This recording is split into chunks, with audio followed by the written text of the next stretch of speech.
I guess I get nervous when all of it leads to there being one true story, which is also definitively historical and therefore has primacy over every other story. Like the story of Jesus. That relegates all the other stories to being glimmers of the one true story. And that is an idea that I have grown uncomfortable with. Yeah. That. Yeah, but there's another way to present it, which is not necessarily all the idea that they're just glimmers, but that there's how can I say this? There's like a fractal reality, which is that reality is full of, let's say, the story of logos, right? Right, but that's the logos. That's the logos, the whole thing. You're giving a fractal reality a center. Yeah, that you mean the fact that that the story of Jesus like encapsulates, let's say, all these stories together, and then by definition has to be factual, in a way that the story of Zeus is not historical. You mean that it's that Zeus is not embodied. Leda and the Swan. Did that happen? Sorry? Leda, is it Leda and the Swan? I don't know. Why am I on a Zeus kick today? That's so weird. Yeah. But any one of the people who was who Zeus turned into animal Zeus and got pregnant. Yeah. Why am I doing that today? Why are we talking about all of Zeus's rapes? Is that what you're wondering? Yeah. It's an interesting psychological question going on here. But did that happen? So you could say that it didn't happen in the same way that we say that the story of Jesus happened. George Washington crosses the Delaware, or the signing of the Declaration of Independence. Right, and so there's a hierarchy of events in the world, and they don't necessarily happen at the same level. And some of them have more intensity and more brightness, and some of them are less incarnate also as well, you could say. And so for sure, the way that Zeus impregnated his different ladies is not the same way that we talk about the resurrection, let's say, or that we talk about the story of Christ. But to say that it didn't happen, I think it would be pushing it. Do we talk about the resurrection of Christ in a similar way to the signing of the No, I hope not. I hope nobody does that, because it's obviously not at the same level. It's a different level. It's hinted at in the scripture, right? Closer to the Zeus level than to the... I mean, the idea would be that it's a kind of, it's a place where it all comes together. And so in a way it is something that happened, but something which is beyond description at the same time. But it's not a fable. At least no Christians believe that it was a fable, like that it was something that happened in a more subtle way, let's say. So a lot of the old stories are more subtle. Like they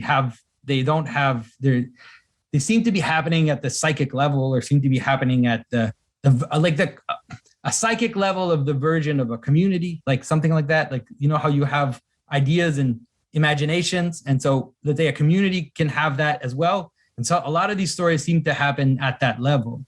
And so they're not exactly the same as let's say the stories about Jesus. Okay. So, but story about, okay. Yeah. Sorry, it's like this is going happening. Those stories are happening at more of a psychic level, which is different from the story of Jesus. Was it happening at a more psychic level than, say, Ford making the first Model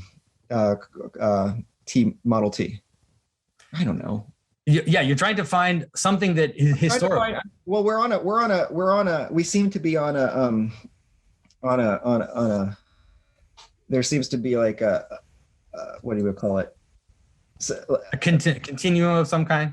Continuum of types of events. Yes. So like we have like the more psychic events, which are like Zeus. We have more historical events like the first light bulb, things that you can like point to. You have, and then we have like where on this continuum is say the resurrection.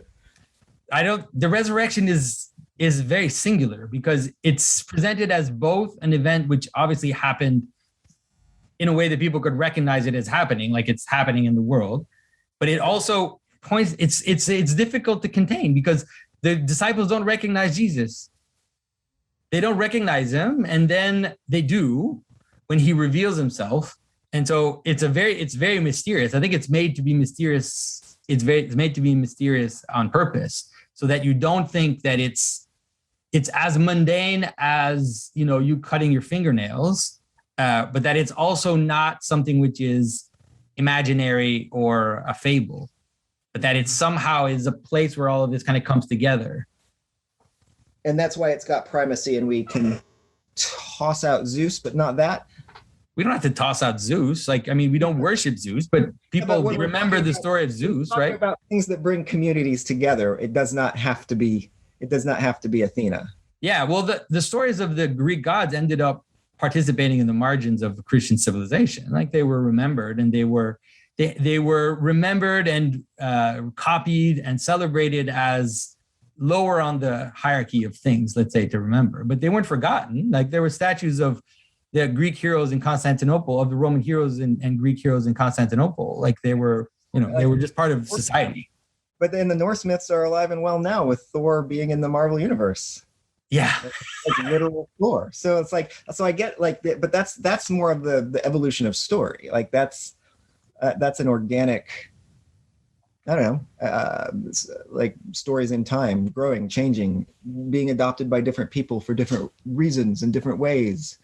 Yeah, but there are ways, like, I mean, it'd be interesting to look at it, because there are ways in which the story of Jesus, let's say just the actual story of Jesus, that it takes storytelling to its limit. And so it's very difficult sometimes to imagine how you could go beyond some of the stories that are told, let's say, in his story. Sorry, go ahead. No, go ahead. You go ahead. I'm sorry. I get excited and I interrupt in it. So, like, the story of the descendant to the underworld is a good example that I like to use, which is that the descendant to the underworld is like a universal story. You see it in every culture. It's always there. Like, there are versions of it, different aspects of it. You go down to visit, to get some wisdom. You go down to save someone. You succeed or you don't succeed. And so you see it in the epics, and you see it in the different myths. And so now Jesus has a version, which is to go down into the underworld. And then he goes down into death, and then he takes everybody out. Mm-hmm. And then he destroys death. And so that's the end of that story. So it's not like, I mean, you can participate, you can have other versions of it still, like, it's still kind of fractally will continue to manifest itself, but it's reached a limit of storytelling, which is that story of the descent into the underworld has kind of reached its, like, their death is abolished. So I mean, it's like, you could say, why is it that they're the ones who thought of telling that version?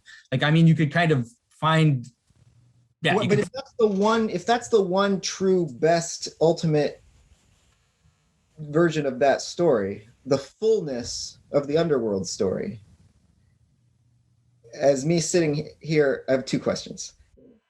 That's the first. So first question, number one, with that being the fullness of the underworld story, I sit here today with the book on my desk is writing an underworld story.